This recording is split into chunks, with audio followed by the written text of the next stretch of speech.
Ink up. Slow down. Write your rhythm with Script and Scribe. Welcome back to Script and Scribe. I'm Kat. Today I'm sharing the fountain pens and inks I'm using this September with help from this Wearingeul swatch book. Each A5 spiral bound book has 40 pages with 9 bottle illustrations per page, enough for 360 swatches. There's space to note pen and ink details, and in the UK it retails for £17, which is $23 US. So starting off with my Platinum 3776 Century Bourgogne with fine nib. This is a translucent wine red resin with gold-plated trim, and the big selling point for these 3776 Century pens is the slip and seal cap, basically an airtight inner seal with a ability to keep your ink from drying out, which is really handy if you rotate your pens a lot like I do, but of course it's still always a good habit to clean out your pens when you're not going to be using them for a while. The nib is a 14 karat gold rhodium plated, made and hand tested in-house by Platinum. It's the same nib and feed they use in the legendary Nakaya Uroshi pens, which retail for about 7 times the price of this one, or maybe 6.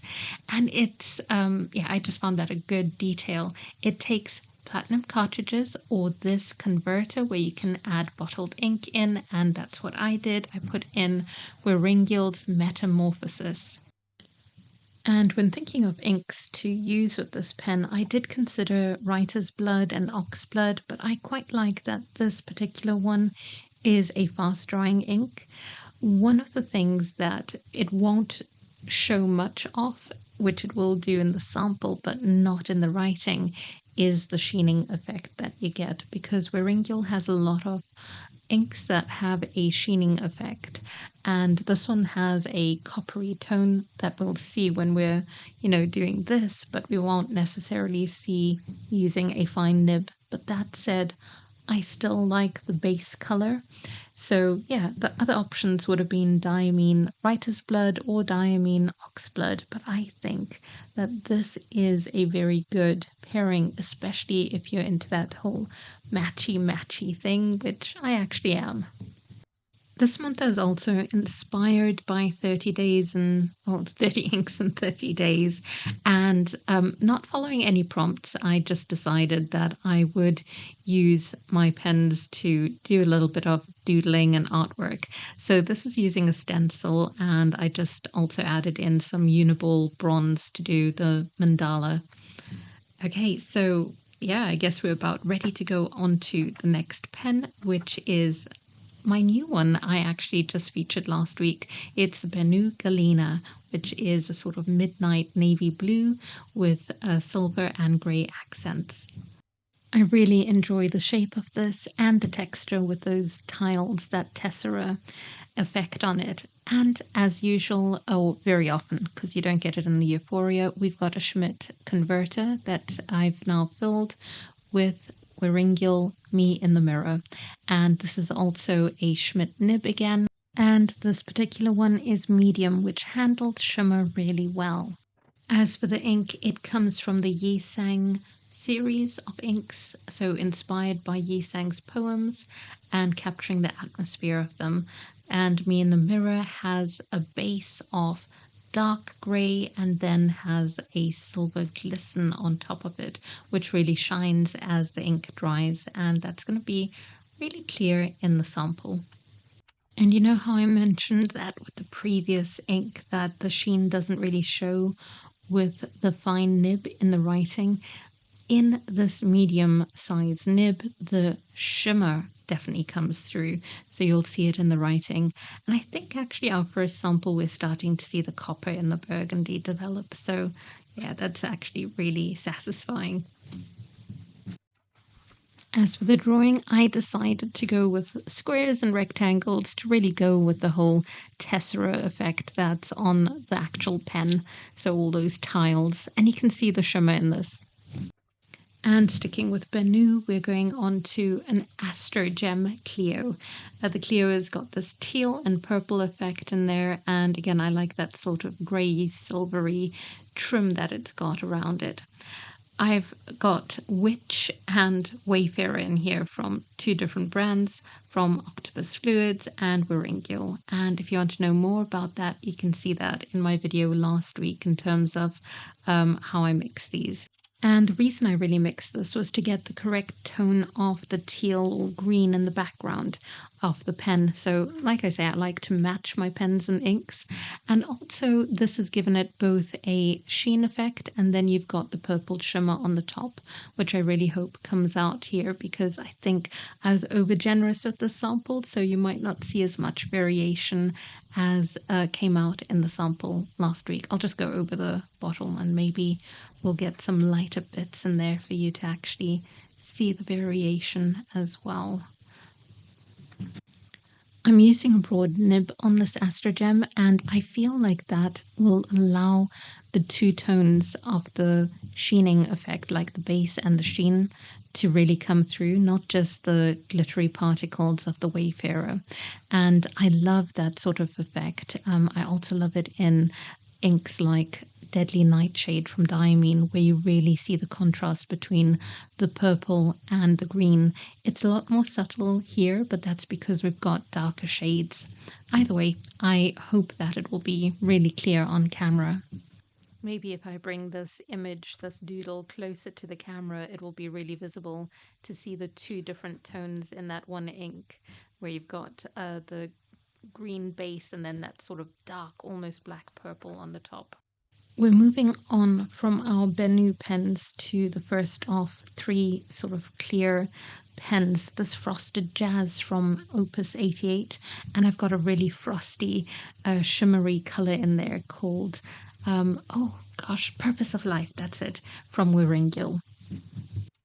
And since this pen, like many of Opus 88's models, is an eyedropper pen, I decided that I'm going to do the eyedroppering in reverse. I'm going to open up the body and use an eyedropper rather than filling it, just to get a little sample out of the body. And please remember to follow tidier swatchers than I am if you don't want to have ink in your fingernails, because I'm just very aware of having the green in my thumbnail and having the blue in my index finger on the other hand. So yeah, if you want to not have that happen, don't follow my practices. Or do, but perhaps with more care so that you don't end up as messy as I end up.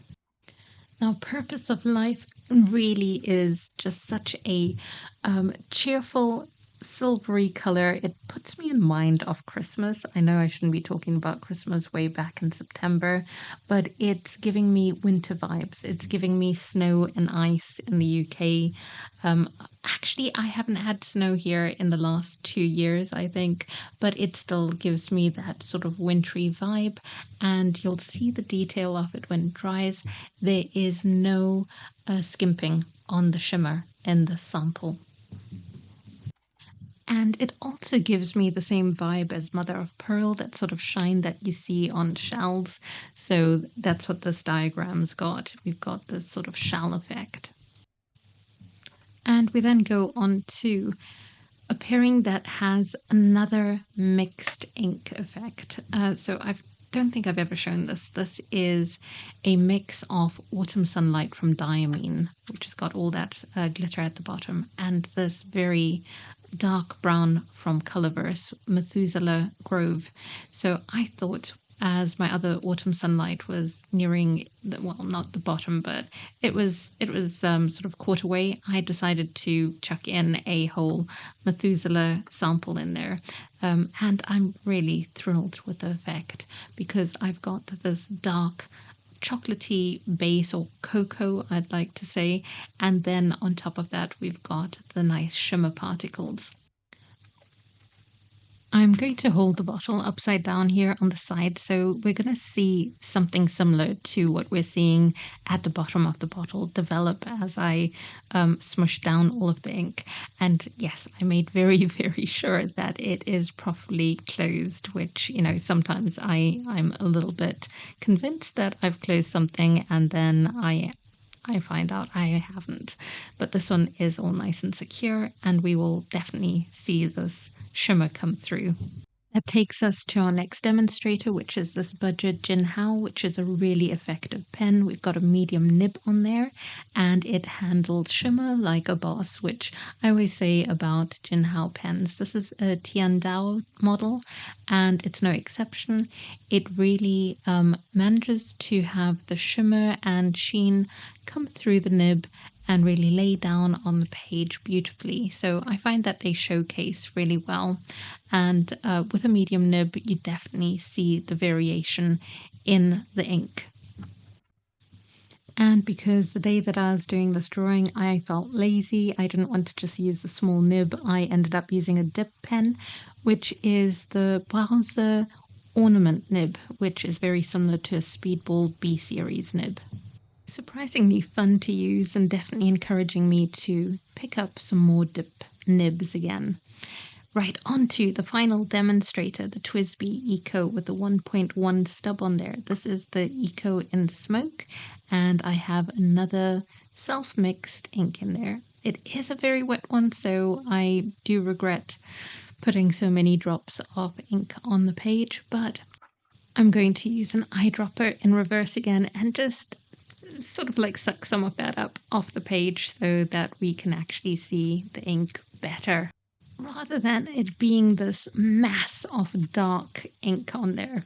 It is dark, but the base is Waterman Harmonious Green, which is coming through as we see the lighter tones of it. But what I've put on top of there is a lot of leftover different greens and shimmer. I have like 30 mils of this stuff, which I'm really glad about because it is one of my favorite inks and I don't know how I mixed it. So yeah, familiar story.